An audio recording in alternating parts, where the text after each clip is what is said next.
ಬಹುಶಃ ಅವರ ಸೆಕ್ಯೂರಿಟಿ ಬಗ್ಗೆ ನಾವೇನು ಮಾತಾಡಲಿಕ್ಕೆ ಹೋಗೋದಿಲ್ಲ. ಅದನ್ನು ಒಂದು ನೆನಪು ಮಾಡ್ತೇನೆ, ಇವತ್ತು ಸರ್ಕಾರ ಮಗ ಬುಲೆಟ್ ಪ್ರೂಫ್ ಕಾರ್ ಬರ್ತದೆ, Z ಕ್ಯಾಟಗರಿ Z+ ಕ್ಯಾಟಗರಿ ಹೋಗಲಿ, ಅದು ನಾವು ಅಭ್ಯಂತರ ಇಲ್ಲ.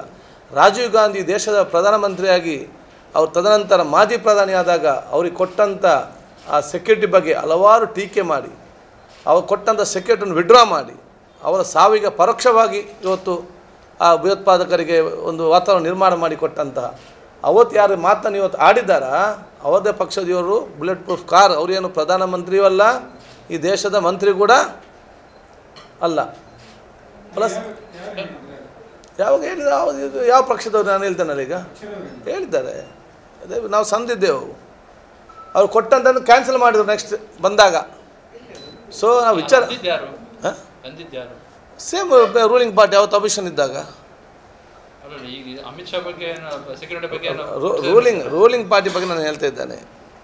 ಅವತ್ತು ಯಾರು ಅಪೋಸಿಷನಲ್ಲಿ ಇದ್ದರು ಆವಾಗ ಮಾಜಿ ಪ್ರಧಾನಿ ಇವರಿಗೆ ರಾಜೀವ್ ಗಾಂಧಿಗೆ ಕೊಟ್ಟಂತಹ Z ಕ್ಯಾಟಗರಿಯನ್ನು ಟೀಕೆ ಮಾಡಿ ಯಾಕೆ ಕೊಡಬೇಕಾಗಿದೆ ಅಂತ ವಿಡ್ರಾ ಮಾಡಿಸಿದ್ರು. ಅವಾಗ